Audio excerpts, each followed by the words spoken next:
So, we are talking about a very important topic. It is in regards to Austin Forkner, one of the riders that I myself, and I would imagine many of you, are rooting for. He has been put through the ringer. There is few riders and there is even fewer athletes in any sports that have had more adversity, more challenges, that have had just the crap beaten out of them more than Austin Forkner. This dude is as tough as they come. They do not make individuals or people like Austin Forkner very often. Lesser men would have given up, would have moved on. He is well liked in the industry, so I believe he could have easily transitioned into a industry job, do something in terms of content creation. There's lots of potential opportunities for him that do not include racing, but he decides to just year after year get back up. And if you're familiar with this sport, this is a story you're already familiar with. And I bring this up because he is competing in this year's 250 West Coast Supercross.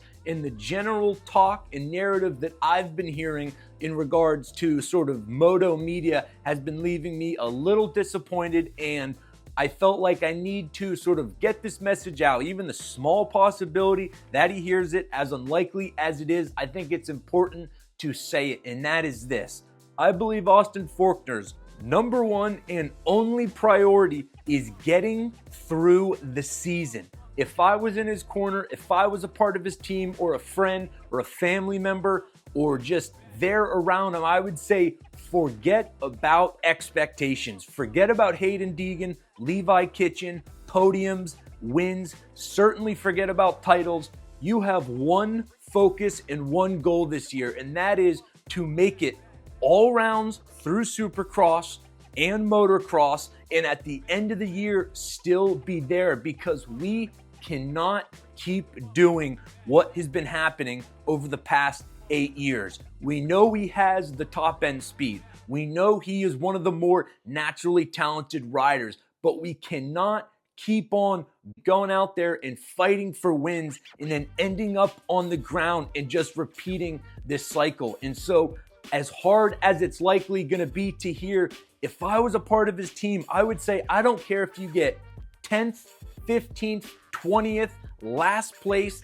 I do not want to see you overriding. I do not want to see you fighting Hayden Deegan for the win. You have got to rebuild. We are starting from absolute ground zero. What has been in the approach was not working. We got to start anew. I don't believe Austin Forkner has ever made it through the season. And a lot of the crashes were not his fault. It's just an unfortunate situation that the sport is really dangerous. We know it, but regardless, you got to adapt when the situation changes. That is all he needs to be focused on, is getting through the season.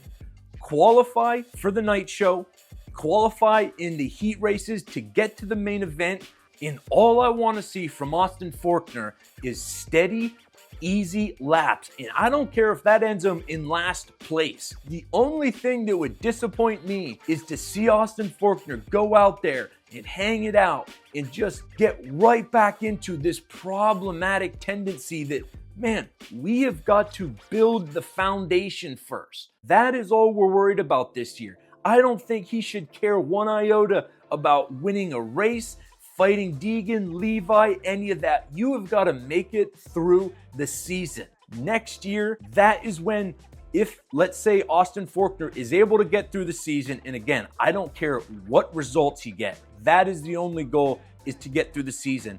Then the next year, we'll start to focus on results. We'll start to try to get a win. And then if you make it through that season, and let's say you got a couple of wins, then the third year is when we'll start to focus on the title. And this kind of brings back to a frustration I have with people's tendency on short-term sort of goals. Media does it, people do it. We get so focused on short-term objectives and what's happening here and now that we're just, unfortunately, and I do think it's just a human condition, we're bad at looking long-term. We're bad at being patient and going, okay, for Forkner, this has got to be a multi-year process. We cannot rush this. And we got to change the approach. When something is not working, we got to adapt. Everybody is rooting for him. Everybody wants to see him make what would be one of the greatest stories of perseverance in the sport, if not in any sport. The idea of Austin Forkner, after all this, eventually, emphasize eventually, winning a 250 title. I believe it's possible, but I believe it's not possible unless we adapt and approach this in a disciplined way. And to be honest, I'm disappointed hearing moto media people talking about, oh man, Austin Forkner's got to go out there and mix it up with Deegan. And I'm like, what are you talking about? Terrible, terrible advice. That is the absolute last thing you should be doing, is mixing it up with Deegan or Kitchen. They're at different states. You are in your own race. And a lot of good racers will talk about this, is you got to be focused on yourself. In addition to this, I think other things that I believe he should be doing is wear a thick front and back protector like Cooper Webb wears it, Dylan Ferrandis wears it. I can't imagine a reason in the world that Austin Forkner should not be wearing that. Let's wear elbow pads. They make nice, thin, comfortable, unobtrusive elbow pads you don't even notice you're wearing. Once again, Austin Forkner should be ticking all these boxes. Another interesting idea. Who are the three most muscularly defined riders in the sport right now? I would say Chase Sexton, Jet Lawrence, and Hayden Deegan. Is it a coincidence that these riders can have the worst crashes and they pretty much hop up like nothing happened? I mean, look at Hayden Deegan's crash reel. The dude's like a freaking Ninja Turtle. He just bounces up like nothing.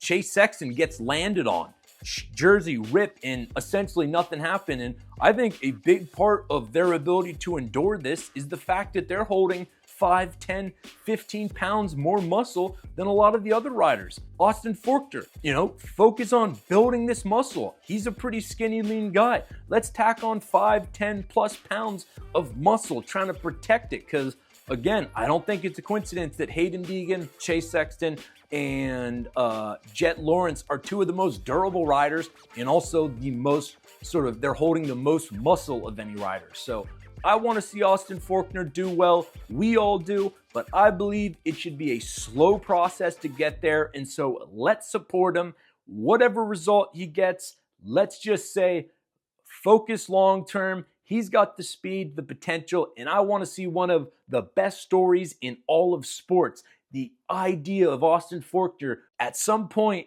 winning a title, that would be just beyond words. So tell me what you guys think. What's your expectation? Do you agree, disagree? But yeah, we're all fans of him. We're all pulling for him, and hopefully the small possibility that he hears this. So thanks for watching. Hope you guys enjoyed it.